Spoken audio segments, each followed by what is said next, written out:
Os 7 trunfos para falar inglês. Um caminho simples, fácil e claro para você falar inglês. Lillian Priest. Capítulo 1. Uma questão de sobrevivência. If you can dream it, you can do it. Se você pode sonhar, você pode fazer. Walt Disney. And today, I wish to speak about survival. E hoje, eu gostaria de falar sobre sobrevivência. Elias Canetti, The Conscience of Words. Lyuba nasceu em um pequeno vilarejo na Rússia em dezembro de 1900. A primeira vez que ouviu português em sua vida foi quando desembarcou no Porto de Santos com um bebê no colo e uma filhinha de 3 anos agarrada à sua mão.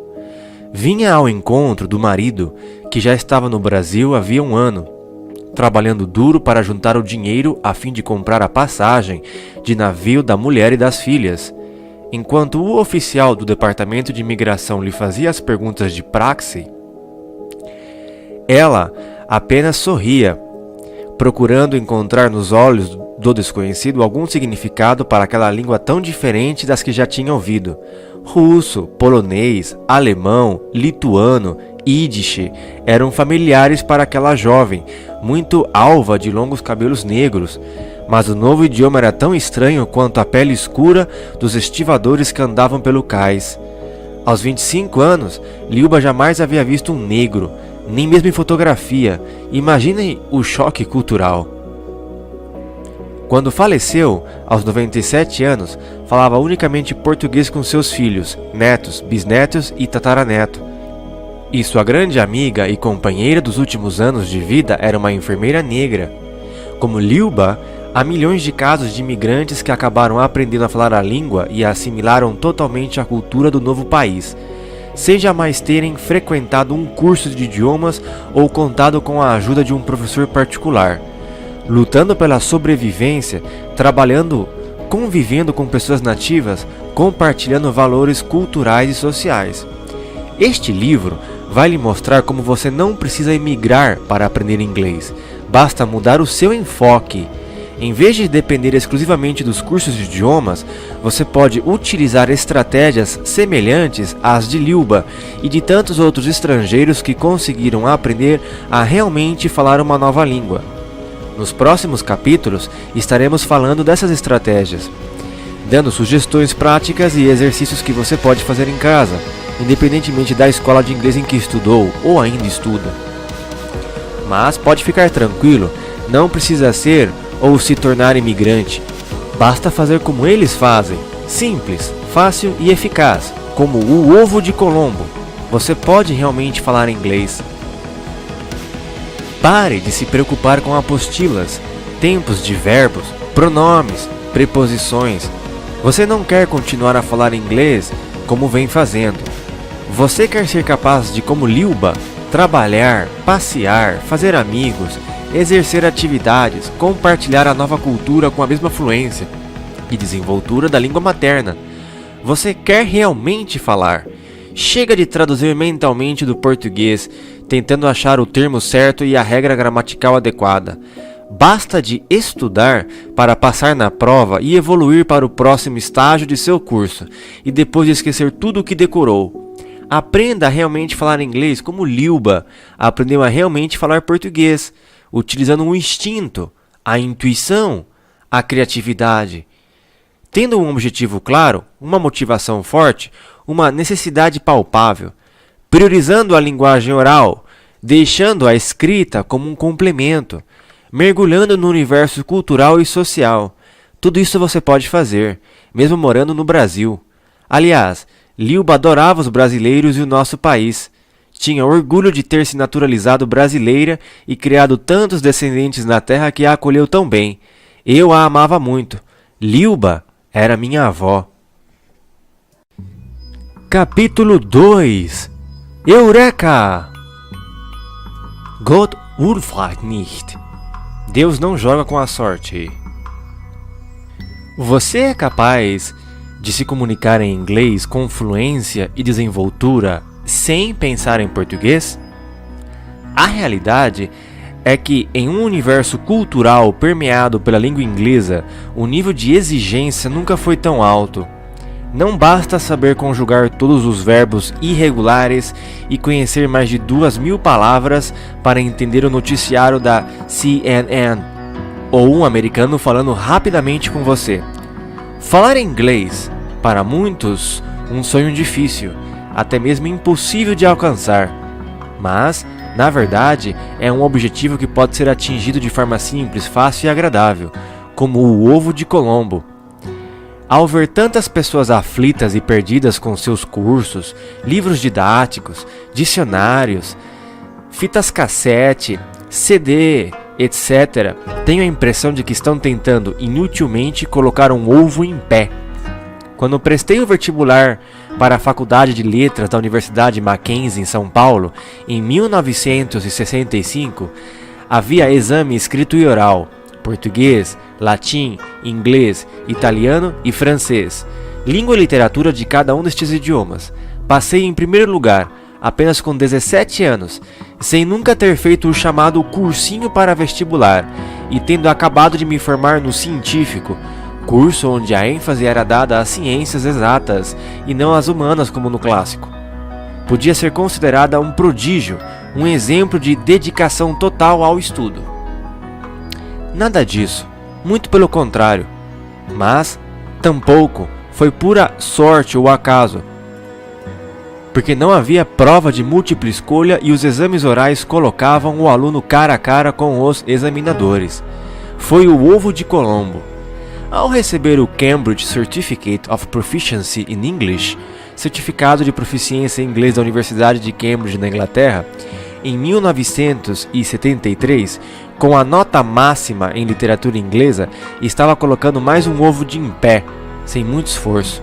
Desde 1965, venho me dedicando ao estudo dos processos de aprendizagem, particularmente de idiomas, como intérprete, tradutora e professora. Tenho tido a oportunidade de demonstrar como pode ser fácil aprender a falar uma língua estrangeira, com fluência e desenvoltura. E onde encontrei o ponto de partida? Em 1981, o professor Roger Sperry, da Caltech, na Califórnia, foi agraciado com o Prêmio Nobel de Medicina e Fisiologia por suas descobertas sobre as especializações funcionais dos hemisférios cerebrais.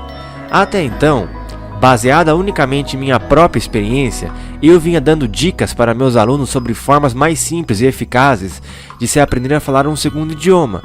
Mas, ao entrar em contato com os resultados das pesquisas sobre o cérebro na década de 80, compreendi que havia fundamento científico para o meu sistema.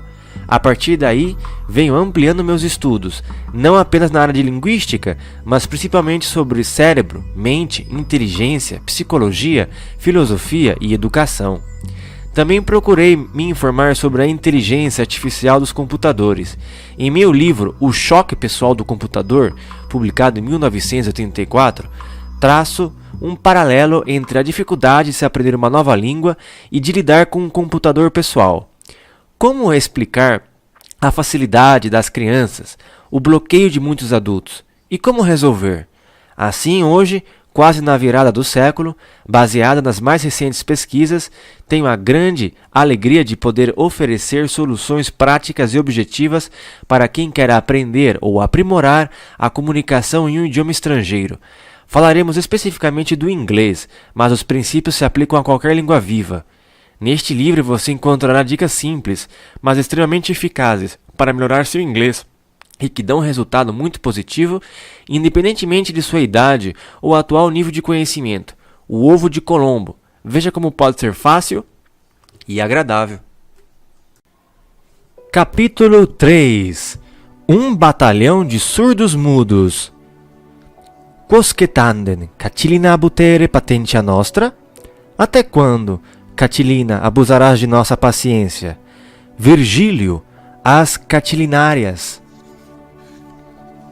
Em entrevista à revista Veja, em 3 de abril de 1996, o escritor poeta e tradutor José Paulo Paes fazia uma notável confissão. O senhor já traduziu textos do inglês, francês, italiano, grego moderno, grego clássico, alemão e agora está entrando pelo holandês? Como se faz para aprender uma língua? José Paulo respondeu: primeiro vamos esclarecer que sou quase surdo-mudo em várias línguas. Francês e inglês só falo gaguejando. Em grego sou capaz de emitir uma ou outra frase. Em alemão sou absolutamente mudo e parcialmente surdo. De vez em quando consigo entender uma ou outra frase. É lógico que em viagens consigo me virar. A minha familiaridade com esses idiomas é no texto escrito. José Paulo Paes contava uma realidade desconhecida para a maioria das pessoas. O imenso batalhão de surdos mudos tentando falar uma língua estrangeira. Até mesmo um eminente tradutor encontrava dificuldades. No mundo de hoje, da globalização, da televisão a cabo e da internet, a linguagem falada assume um papel jamais desempenhado na história da humanidade. No passado, os modelos de língua estrangeira eram obras como a do imperador romano Júlio César, descrevendo glórias militares em De Bello Gallico. Hoje na TV, Bill Clinton, sob juramento, presta depoimento sobre detalhes íntimos de sua vida. O texto erudito, escrito em latim, deu lugar ao inglês falado pelo cidadão comum, discutindo temas como as aventuras extraconjugais de um presidente americano. É a nova dimensão da linguagem falada, dinâmica, com tropeços, erros, sotaques regionais, acessível e poderosa como nunca. Assim, as pessoas, ao procurar um curso de inglês, preferem os chamados cursos de conversação, evitando a gramática e esperando encontrar a solução para a questão da comunicação oral. Mas, infelizmente, na maior parte das vezes, o resultado não é satisfatório. O aluno continua com uma enorme dificuldade para falar e entender pessoas falando em ritmo normal. Por quê? Porque alguém com a bagagem cultural de José Paulo se sente praticamente surdo e mudo. Acontece que linguagem escrita e falada exigem diferentes recursos mentais. Para ler, você tem que prestar atenção às letras, às sentenças. Seus olhos vão seguindo uma linha da esquerda para a direita, encontrando os espaços em branco entre as palavras e linhas. Mas quando ouve pessoas falando, você não encontra os espaços separando as palavras. Os sons geralmente vêm em blocos e não soam como as palavras ditas isoladamente uma a uma. O americano diz me too e não me too, e escreve me too.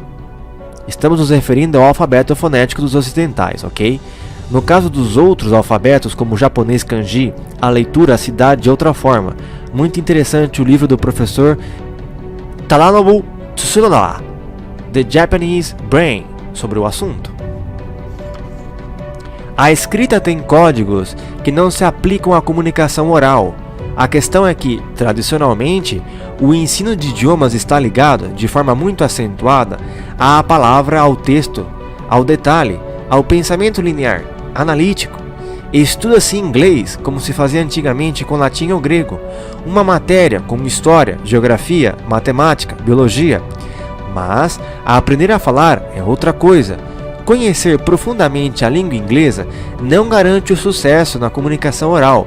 Muito pelo contrário, pode causar verdadeiros bloqueios, porque o estudo tradicional está muito ligado ao medo de errar, à autocrítica. Imagine um imigrante tendo que falar sobre sobreviver no novo país. Estará, sem dúvida, mais preocupado em realmente se comunicar do que em não errar o tempo do verbo ou a preposição. A necessidade é maior do que o medo de não escolher a forma gramatical correta. E como fazem as pessoas que têm facilidade para falar várias línguas, os poliglotas inatos? Geralmente, eles não estudam da forma tradicional.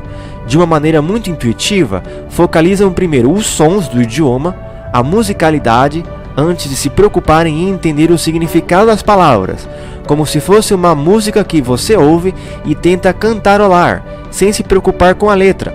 Ao aprender a língua materna, as crianças também fazem o auditivo se impor ao verbal, repetem sons, sem se preocupar com as palavras em si.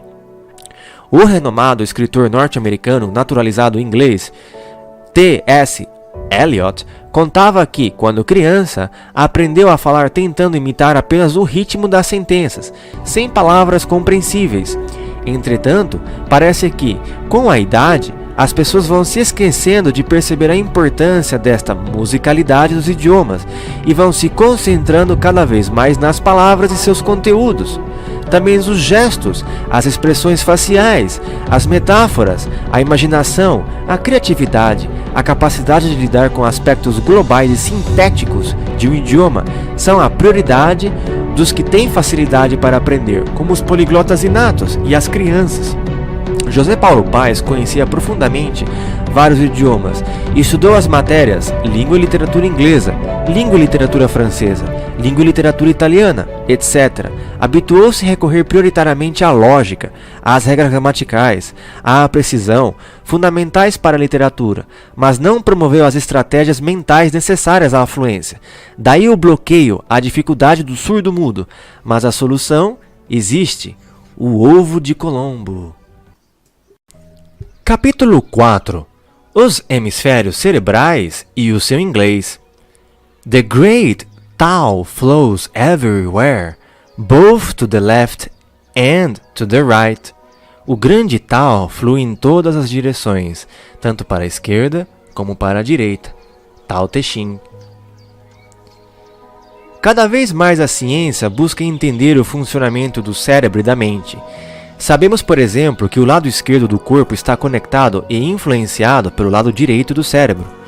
Da mesma forma, o lado direito do corpo está influenciado e conectado ao lado esquerdo do cérebro. E os dois lados do cérebro também desempenham funções diferentes. Cada um organiza o mundo à sua maneira. Esta simetria ocorre em cerca de 98% dos destros e em 66% dos canhotos.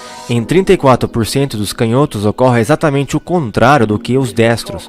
Em 2% das pessoas não há assimetria e cada hemisfério controla o lado do corpo em que estiver localizado. Nas últimas décadas, tem sido dado maior atenção ao hemisfério direito, que, para muitos educadores e escritores, desempenha papel fundamental na expansão do pensamento humano.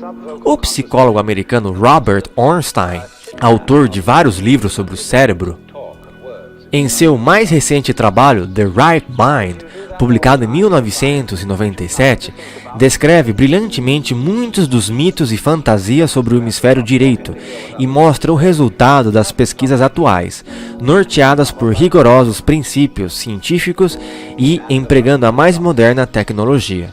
Segundo Ornstein, até os primatas que antecederam os macacos na evolução humana também apresentam a assimetria cerebral.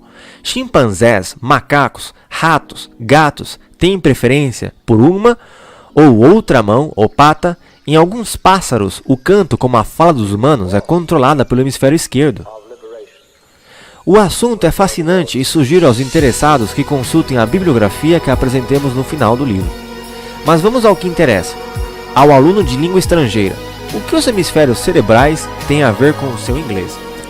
Normalmente, os cursos de idiomas priorizam o detalhe, o significado de cada palavra, a regra gramatical.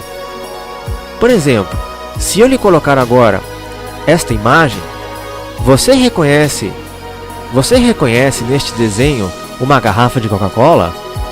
Mesmo com o rótulo não muito claro, você sabe que se trata de uma garrafa de Coca-Cola. Para entender que é uma garrafa de Coca-Cola, você não precisou ler absolutamente todas as letras C, O, C, A, C, O, L, A, sem faltar nenhuma. Como certas caricaturas de personagens famosos, que, com poucos traços, nos dizem imediatamente de quem se trata. A necessidade de ter até os últimos elementos para entender o todo é uma característica do hemisfério esquerdo do cérebro e você não o utilizou para reconhecer a Coca-Cola. Já o hemisfério direito consegue compreender, mesmo com a fala de algum elemento.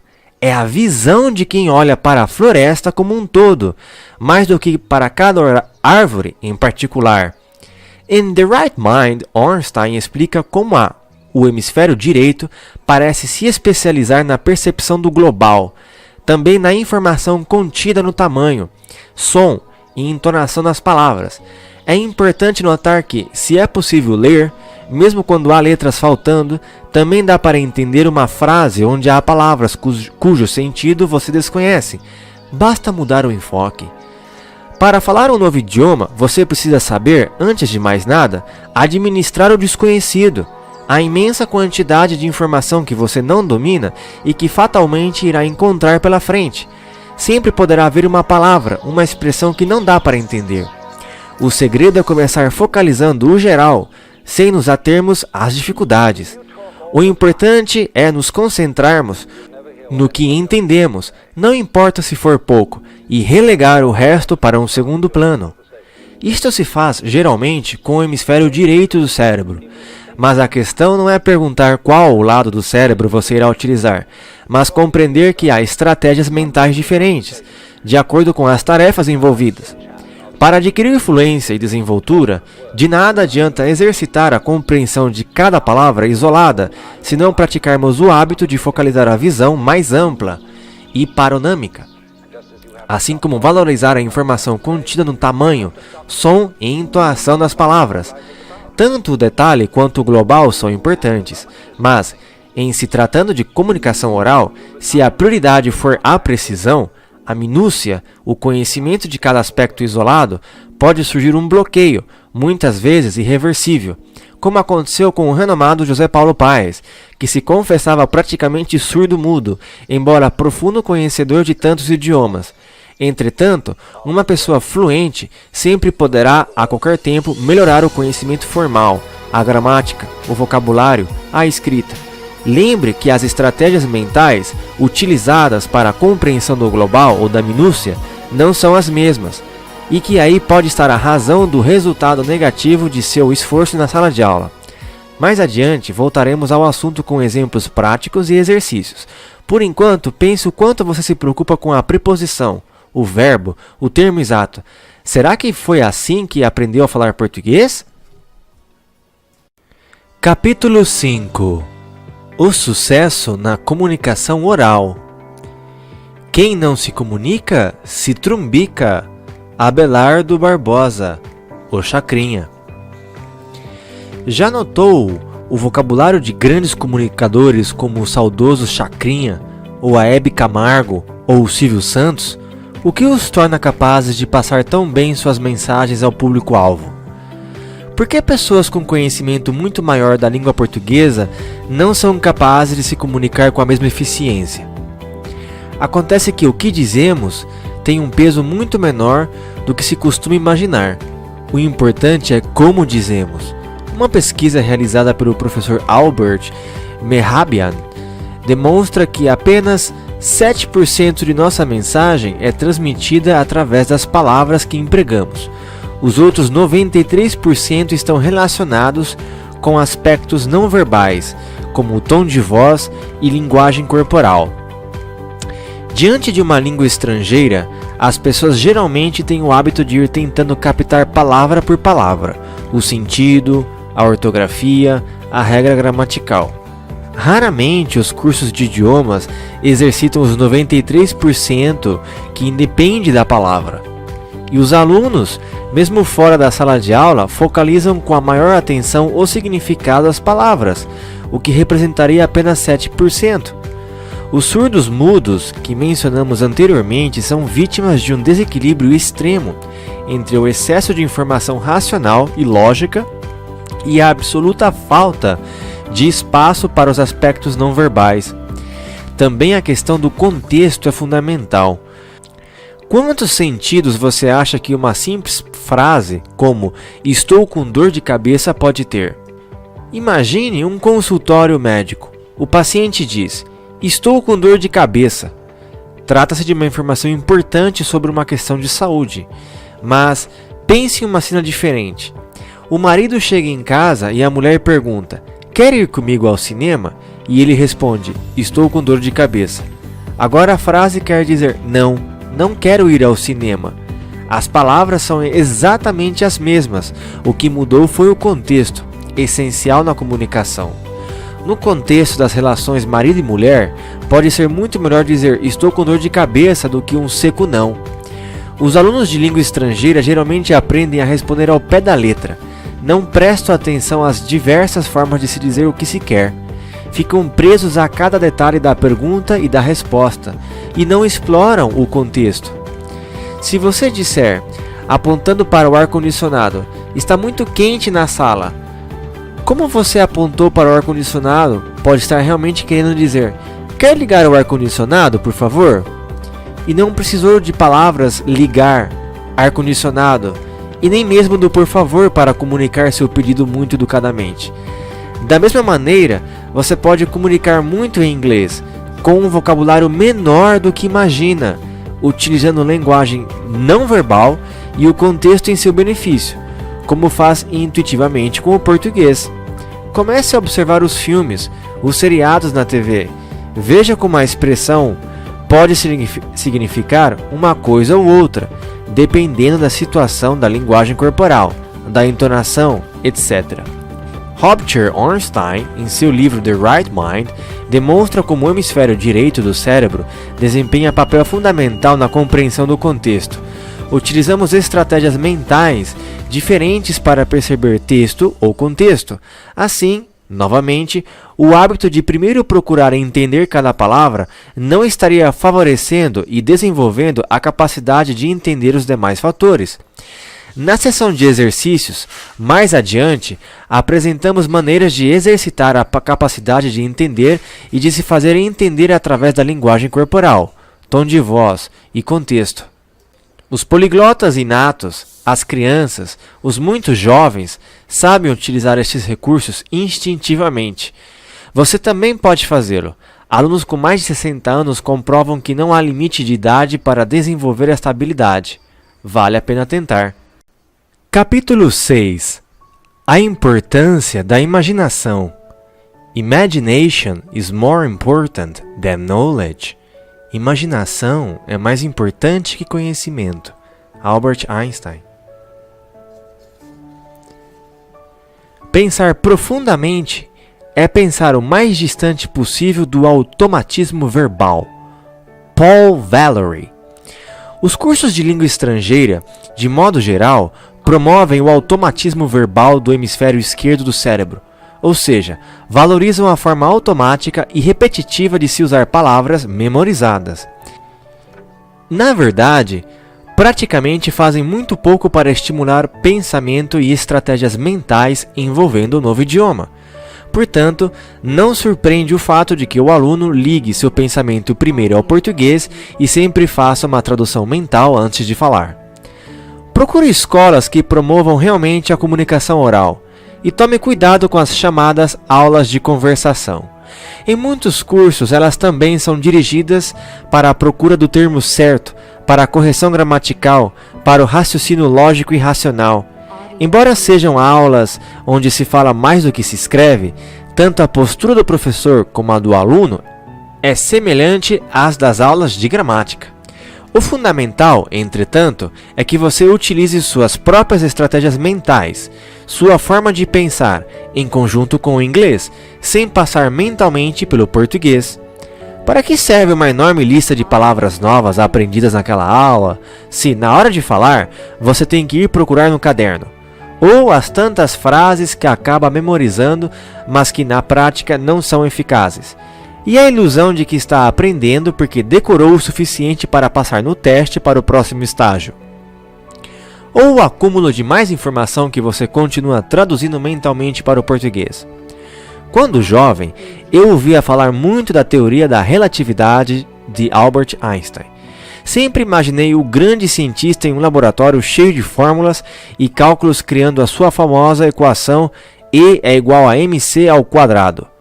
Mas a verdade é que Einstein a concebeu numa tranquila tarde de verão, deitado sobre a grama, meio cochilando, numa colina perto de sua casa, sem livros, papel ou máquinas por perto, sozinho, sem pensar especificamente em nada, só relaxando e aproveitando a calma do momento.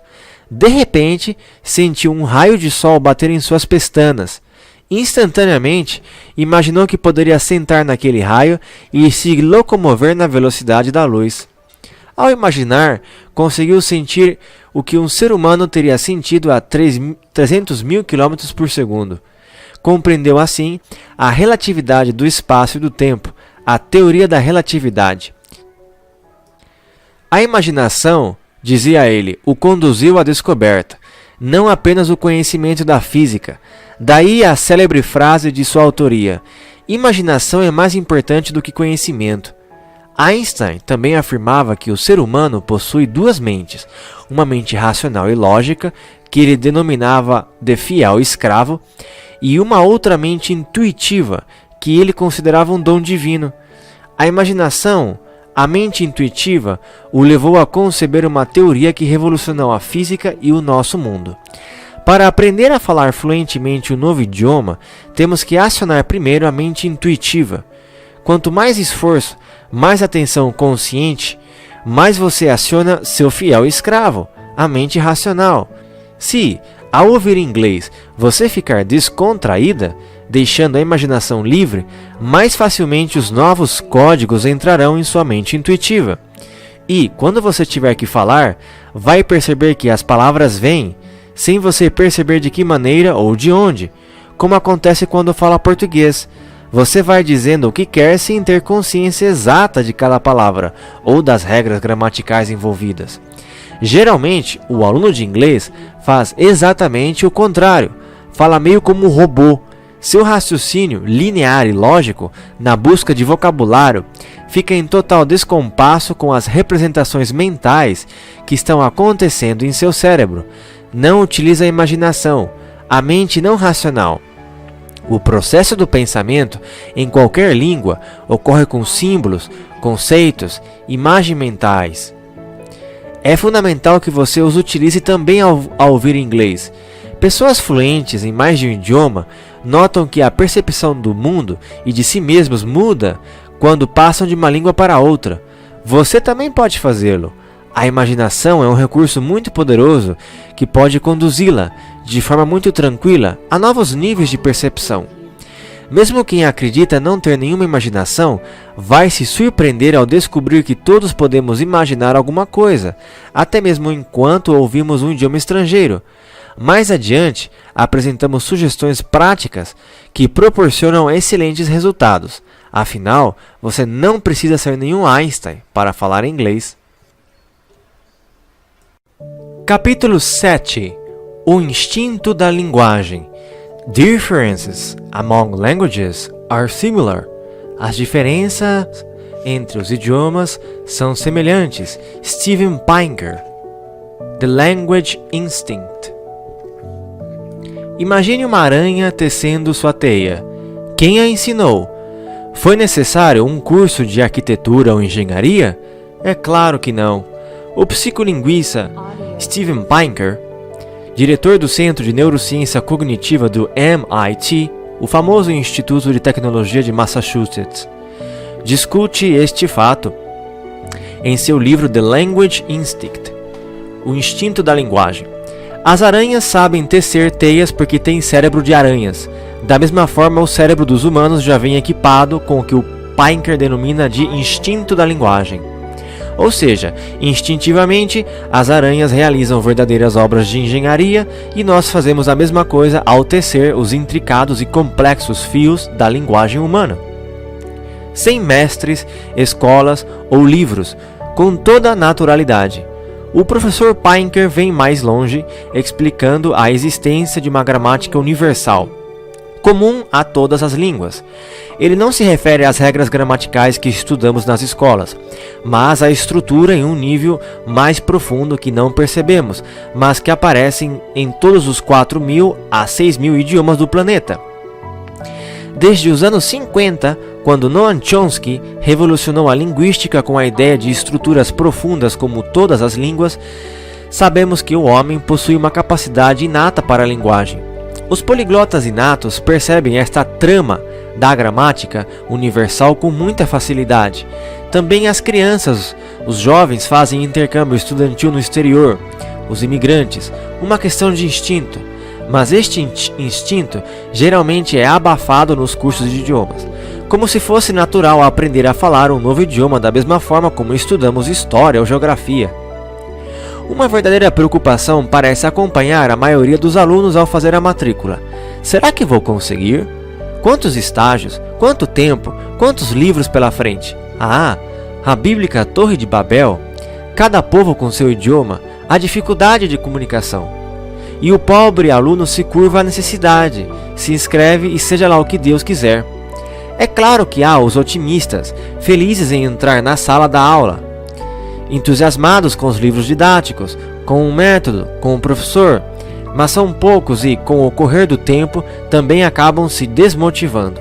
Parece uma guerra em que se está destinado a perder, como no filme de Steven Spielberg, O Resgate do Soldado Ryan, na cena do famoso desembarque das tropas aliadas na Normandia. Você sai atirando como um louco, não consegue sequer enxergar o inimigo que, por estar em situação de vantagem, pode acabar liquidando com você. Acontece que não se trata de uma batalha, embora você possa se sentir assim. Você já nasceu equipado com o instinto da linguagem. Basta desenvolvê-lo na segunda, terceira, quarta, quinta, enésima língua. Por isso os poliglotas têm facilidade de aprender mais e mais idiomas. Perceberam o caminho das pedras. Se você se mudasse para os Estados Unidos sozinho, sem brasileiros por perto, acabaria falando o idioma do país. Você tem um cérebro equipado para tanto. A questão é que nós nos habituamos a estudar inglês e as escolas a ensinar, como história ou geografia, decorando nomes, datas, informações, sem levar em conta o instinto da linguagem, a capacidade inata, a trama universal.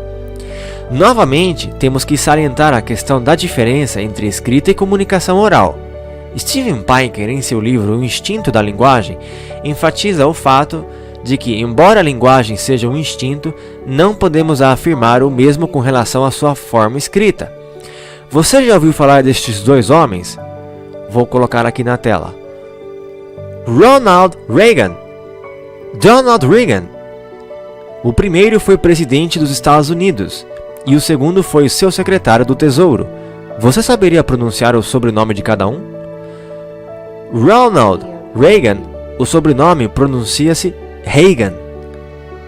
Donald Reagan, o sobrenome pronuncia-se Reagan. Dois sobrenomes idênticos quando escritos, muito diferentes ao serem pronunciados. Lembre-se de que a finalidade da leitura é a compreensão do texto e não sua pronúncia.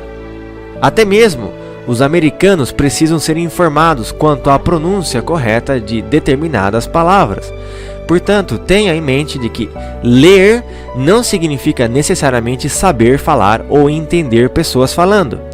Se quiser fluência, você precisa de estratégias mentais, semelhantes às que utilizou instintivamente para aprender a língua materna. Para desenvolver o instinto da linguagem em inglês, comece exatamente como você fez com o português. Você se lembra da primeira linguagem que conheceu? Que idade tinha? Ainda no útero, o bebê já entra em contato com os batimentos cardíacos da mãe. O rítmico som primal. Tatan, tatan, tatan. Os sons do corpo materno falam, comunicam. A primeira linguagem é sonora, rítmica. Já a escrita é uma função artificial, adquirida. O primeiro foco de atenção deve ser dado ao som, ao ritmo da nova língua. O ideal seria que nunca aprendêssemos a escrever uma nova língua antes de dominar seus sons. Mas nossa realidade é outra. Já estamos habituados ao recurso do papel ou da tela do computador. Assim, temos que valorizar também o texto escrito, mas sempre tendo o cuidado de deixar amplo espaço para que os sons estimulem a linguagem instintiva. Este é um trabalho a ser feito na sala de aula, mas que pode também ser praticado em casa, mesmo sem o auxílio de um professor. Veja como os exercícios na segunda parte deste livro podem ajudá-lo a desenvolver uma capacidade instintiva de perceber as complexas tramas da linguagem dos que falam inglês. Capítulo 8. As inteligências múltiplas e a pressa de aprender. O pior que podia ter, para nós, era a palmatória. Machado de Assis, conto de escola. Uma grande autoridade na área de psicologia da educação, o professor Howard Gardner, da Harvard Graduate School of Education, vem se dedicando há mais de 20 anos ao estudo das conexões entre cérebro e inteligência. Reconhecido internacionalmente por suas contribuições sobre ensino e aprendizagem, revolucionou os conceitos de QI, quociente de inteligência. Segundo Gardner, há várias formas de inteligência e o sistema educacional deve levá-las em consideração. Muitos alunos têm resultados abaixo das expectativas, simplesmente porque são avaliados como se todos tivessem as mesmas capacidades mentais. Verdadeiros gênios em um tipo de atividade podem ser considerados até mesmo deficientes em outras. Esta questão vem sendo discutida também no Brasil, onde o renomado professor Newton José Machado, doutor em educação pela Universidade de São Paulo, autor de vários livros didáticos, propõe uma reavaliação do conceito de inteligência. Como explicar o péssimo desempenho escolar de Albert Einstein, uma das mentes mais brilhantes do século XX? A teoria das inteligências múltiplas de Gardner aponta 7 tipos básicos de inteligência. Cabe lembrar que também houve um novo trabalho sobre uma 8ª e uma 9ª. Vejamos. Lógica matemática é a capacidade de resolver problemas. Matemática, consertar coisas, entender ordem e sequência, programar e resolver quebra-cabeças. Verbal linguística é a facilidade com o uso de palavras, linguagem, leitura, escrita, palavras cruzadas, falar, argumentar, contar piadas, explicar, debater. Corporal sinestésica é o desempenho através do corpo em atividades como mímica, arte dramática, jogos, esportes. Espacial é a solução de problemas como leitura de mapas, visualização de um objeto visto de diferentes ângulos, jogo de xadrez, dança, esportes, patinação, dirigir um ônibus ou caminhão, pilotar um avião. Musical rítmica, compor e tocar música, tambor, bater palmas, etc. Interpessoal, estabelecer relações sociais, culturais, empatia, entender pessoas, etc. Intrapessoal é a introspecção, autoavaliação, reflexão, planejamento, escrever um diário, etc. Cada um de nós apresenta algumas formas de inteligência mais acentuadas do que outras. Embora seja uma característica inata, a família, o meio ambiente, o momento histórico podem abafar ou promover uma tendência para determinada área. Muitas pessoas têm receio de não terem talento para línguas e estarem destinadas ao fracasso nesta área. Se este for o seu caso, fique tranquila, há solução. Qualquer que seja a sua combinação pessoal de inteligências, seu código particular de interpretar e encontrar soluções no mundo, você pode desenvolver seu instinto da linguagem também em um novo idioma. Certamente um bom ouvido ajuda a acelerar o processo, mas não é essencial. Se você exercitar e ativar o seu instinto, como os poliglotas o fazem naturalmente, o resultado será muito semelhante. Já a leitura e reescrita, como dissemos anteriormente, envolvem o estudo, o conhecimento adquirido. Uma inteligência linguístico-verbal, com certeza, facilitaria o processo. Se você tem dificuldades nessa área, os exercícios que sugerimos na segunda parte deste livro certamente poderão ajudá-la de forma muito significativa. De qualquer maneira, em toda a sala de aula é necessário que exista, tanto por parte do professor como do aluno, a noção de que o processo mental de cada pessoa é único, individual e deve ser respeitado. As aulas não podem ser planejadas como se todos tivessem uma única forma de aprender. É fundamental que se leve em consideração a diversidade de estilos de aprendizagem, os tipos de inteligência, a visão do mundo, o universo pessoal de cada um. É essencial que as escolas invistam em pesquisa, estudo e aplicação das novas descobertas sobre inteligência e aprendizado. A grande quantidade de informações que surge a cada dia só pode ser absorvida por profissionais exclusivamente dedicados a esta tarefa.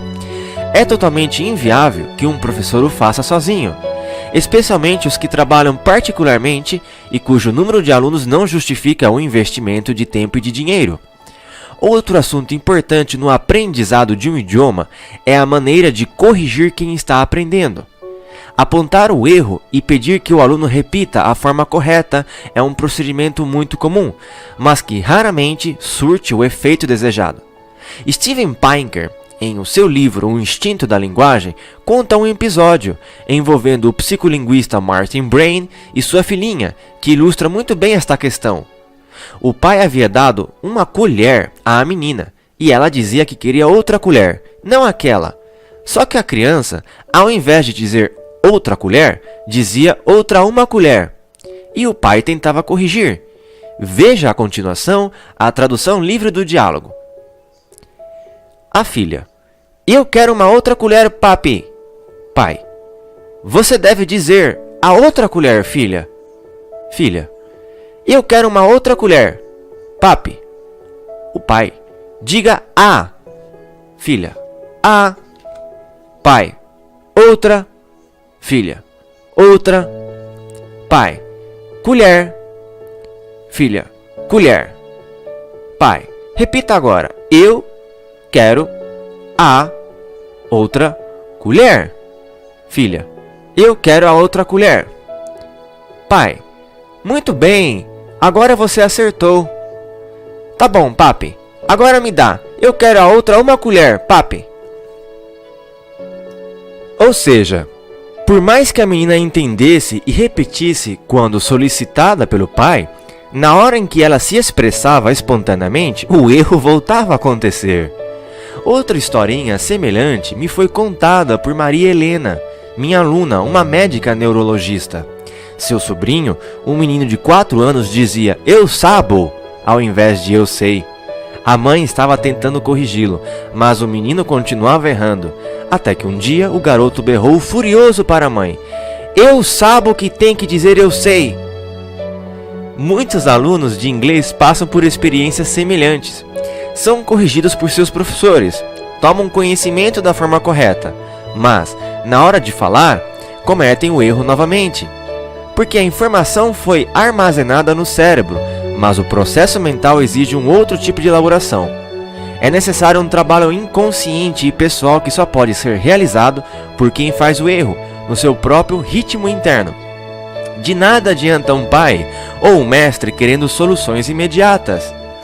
É uma trajetória que tem que ser percorrida no ritmo individual de cada aprendiz. Outra questão importante é levantada por Daniel Goleman em seu best-seller Inteligência Emocional, a influência da emoção no desempenho intelectual e profissional. Em meus mais de 30 anos trabalhando nesta área, venho encontrando um número enorme de pessoas com verdadeiros bloqueios psicológicos com relação ao aprendizado de um segundo idioma.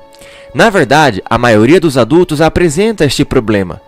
Tenho observado, contudo, que quando se começa a ativar a parte instintiva e a mente intuitiva com mais intensidade, o bloqueio tende a se desfazer de forma muito significativa. Já nas primeiras semanas, ao mudar o enfoque, o aluno sente que encontrou o caminho certo. Outro ponto importante é o papel do professor. Como este manual é dedicado a você e não a ele, não vou me estender no assunto. Contudo, é fundamental perceber que aquela antiga ideia de um mestre tutelando, explicando, corrigindo, deve ser revista. Já observou como as crianças tendem a utilizar o vocabulário de seus amigos e colegas mais do que os dos próprios pais? A fala é uma área onde um progenitor ou mestre dedicado não é necessariamente o único e melhor professor. O mesmo acontece com a língua estrangeira. Você precisa de várias pessoas com sotaques e estratégias de pensamentos diferentes que os estimulem a entender, a falar e se tornar cada vez mais independente e seguro. Do que adianta uma conversa animada com o professor particular se, em uma situação real, você fica bloqueada? Certos professores correm o risco de se transformar em uma muleta que você utiliza na sala de aula, mas que não irá ajudá-la a andar sozinha. Procure uma escola que tenha uma equipe constantemente dedicada à pesquisa na área da educação e ensino de línguas. Não basta conhecimento sobre o idioma ou o fato de ser nativo para se qualificar como instrutor. As informações que temos hoje sobre o cérebro, mente e inteligência e as demandas da era da globalização exigem um novo perfil dos chamados cursos de idiomas.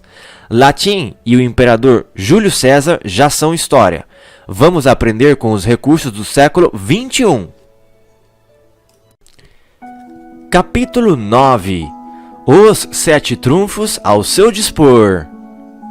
Men are wise in proportion, not to their experience, but to their capacity for experience. Os homens não se tornam sábios simplesmente por terem adquirido experiência. O que os torna sábios é a capacidade de experimentar. George Bernard Shaw. As notáveis mudanças que o avanço tecnológico pode causar vêm sendo amplamente discutidas e analisadas neste final de milênio. Contudo, poucos se dão conta de que o advento do videocassete doméstico, da tecla SAP, das transmissões de programação de TV por satélite, dos recursos da internet, dos preços acessíveis das passagens de avião, podem revolucionar o ensino de idiomas. Não se trata de colocar computadores na sala de aula, mostrar vídeos ou programas de TV aos alunos, pois estaremos apenas trocando os livros por recursos mais modernos. A verdadeira revolução pode acontecer se, ao utilizarmos esta nova tecnologia, também mudarmos o enfoque, a forma de empregá-la. Uma vez que os filmes, as novelas, a propaganda, os noticiários não são produzidos com a finalidade de ensinar idiomas, nos habituamos a assisti-los em língua estrangeira, da mesma forma que os programas semelhantes em português, procurando entretenimento, diversão, informação, etc. E, muitas vezes, nos frustramos e até ficamos irritados se não houver uma legenda com tradução. Frequentemente, a frustração é tão grande que a pessoa diz: tenho que passar pelo menos 1 ano nos Estados Unidos, caso contrário, jamais vou conseguir entender. Entretanto, estes programas podem trazer o universo cultural e linguístico que você precisa para estimular uma forma mais instintiva e natural de aprender a fala de um novo idioma, como se você morasse fora do nosso país. Também as viagens ao exterior podem ser uma forma excelente de melhorar sua percepção das tramas da linguagem de outros povos. Sempre que sair do Brasil, em vez de se preocupar com sua falta de conhecimento, estimule suas capacidades inatas e instintivas.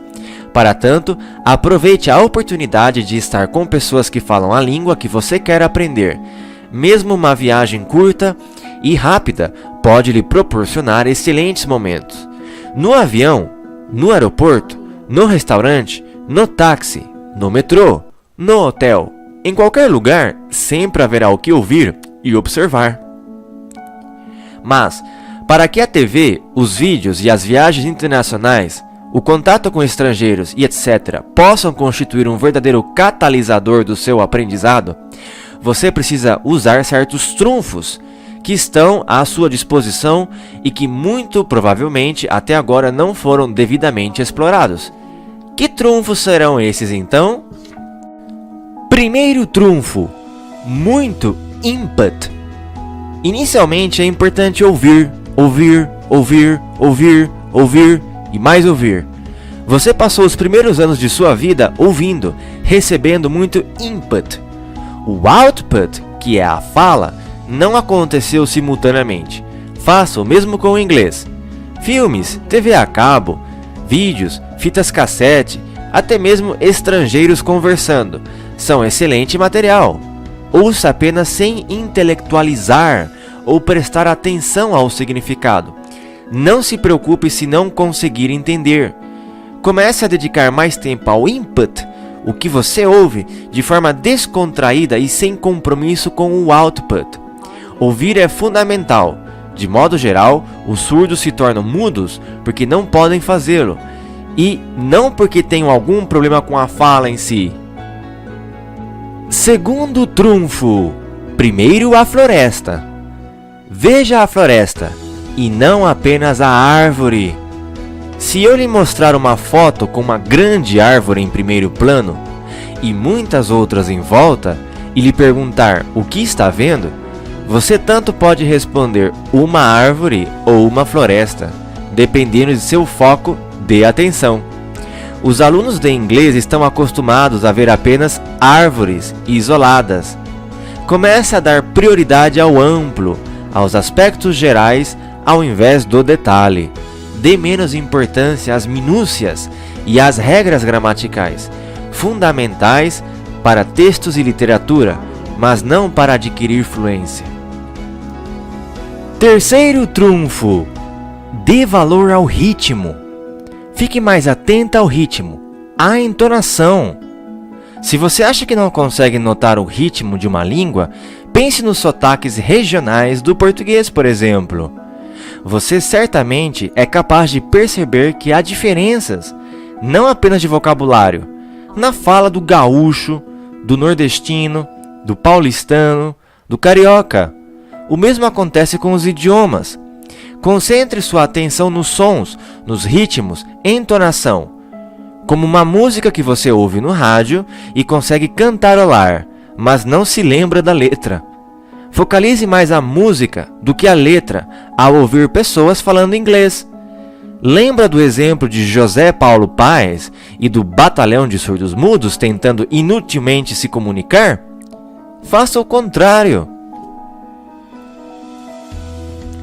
Quarto trunfo: mais linguagem corporal. Geralmente a aluna está tão preocupada em entender cada palavra que nem observa o rosto, os cenários, a forma como as pessoas falam. Comece a observar as expressões faciais, os gestos, sem se preocupar com o significado de cada palavra. Poliglotas, imigrantes, crianças usam este recurso o tempo todo.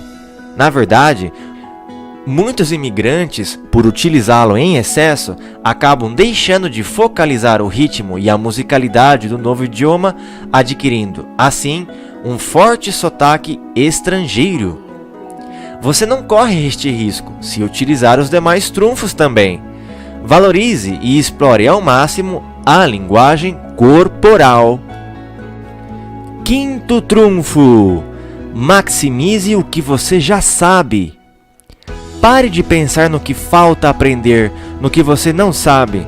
Comece a fazer como os bons comunicadores, cujo vocabulário e gramática nem sempre são tão especiais. Valorize ao máximo o que sabe. Ao ouvir uma frase com 10 palavras, onde há 2 que não conhece, muita gente concentra toda a atenção exatamente naquelas 2 que não entende. E a pessoa acaba não compreendendo nada, nem mesmo as outras 8 que não eram o problema. Comece a procurar significados a partir do que entende, do que lhe é familiar. Foi assim que você começou a falar português. Lembre-se de que a língua inglesa está presente em praticamente todo lugar e que você, sem perceber, já vem captando muita informação mesmo inconscientemente. Basta comparar seu conhecimento do inglês com o que você entende em javanês, por exemplo. Sem dúvida, se não tiver nenhum parente ou amigo javanês, seu inglês será muito melhor. Há tantas palavras e expressões que você já sabe em inglês. A verdade é que geralmente sentimos muita insegurança devido à falta de vocabulário, de maior domínio da gramática, e acabamos esquecendo até que um simples yes pode ser muito eficaz. Também, esqueça o hábito de medir seu progresso pelos estágios que estão à sua frente. Chega de se preocupar com o que ainda não domina. Afinal, sempre poderá existir uma palavra ou expressão desconhecida, não importa o estágio em que você estiver. Não se deixe intimidar pelo desconhecido. Aprender a falar uma segunda língua nada mais é que saber administrar a informação imprevisível que virá pela frente. Afinal, na vida real, as pessoas não falam com legendas em português penduradas no pescoço. Um dos segredos dos poliglotas é a facilidade, descontração e interesse que demonstram ao lidar com novas expressões. Faça o mesmo e verá o resultado. A questão é valorizar o que sabe e administrar com tranquilidade o que desconhece. Sexto trunfo: mais receptividade. Seja mais receptivo. Por mais estranha que uma palavra possa soar a uma criança aprendendo a língua nativa, nada a impede de aceitá-la com a maior tranquilidade. Aceite os sons estranhos, as expressões que não têm correspondentes em português, as características do novo idioma, sem restrições. Derrube as barreiras que o impedem de encarar o inglês como apenas uma outra maneira de dizer o que você já sabe comunicar em sua língua materna, o português. Questione e analise menos, seja mais instintivo, intuitivo. Receba os novos códigos com a mesma naturalidade que aceitou os do português quando criança. Seja mais criança e menos adulto. Abra os braços para o inglês. Sétimo trunfo: relaxa. Relaxe e divirta-se com o seu aprendizado. Have fun. Enjoy it. Tensão e ansiedade de aprender rapidamente acabam causando verdadeiros bloqueios. Dê tempo ao tempo. E não tenha receio de errar. Faça erros à vontade. Construir sentenças gramaticalmente incorretas faz parte do processo. Solte a língua sem se preocupar com acertos. Tente apenas se comunicar, não importa como. Comece a ouvir a própria voz falando inglês da forma que conseguir. Divirta-se com isso. Excesso de autocrítica não promove sua forma instintiva de aprender. Utilize as mesmas estratégias que, quando criança, empregou para aprender português. Já observou como uma criança aprendendo a falar? E um imigrante? Não aprendem a falar numa sala de aula. Eles não estudam gramática.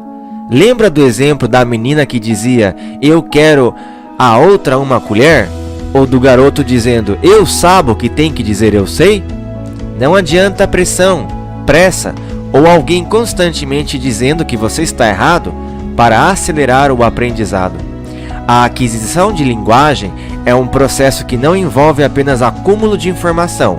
Relaxe e comece a ter prazer de ouvir a falar o inglês.